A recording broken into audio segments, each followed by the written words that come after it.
Fapamonjy no teraka ho anareo anio amin'ny tanànan'i Davida dia Kristy Tompo.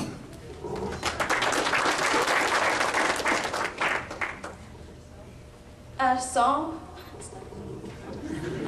famantarana ho anareo. Ianareo ahita zazakely voadidina lamban-jaza sady mandro eo ambony fihinanam-bilona. Ankinandro fangasitana, ankinandro famonjena fa Jesosy Kristy Tompo tonga zazakely mba hanafitra antsika.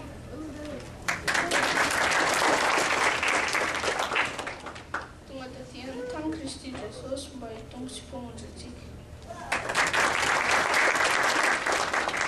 Ty zaza ty dia teo zazandry nefa izy zaraky toy sy Kristy.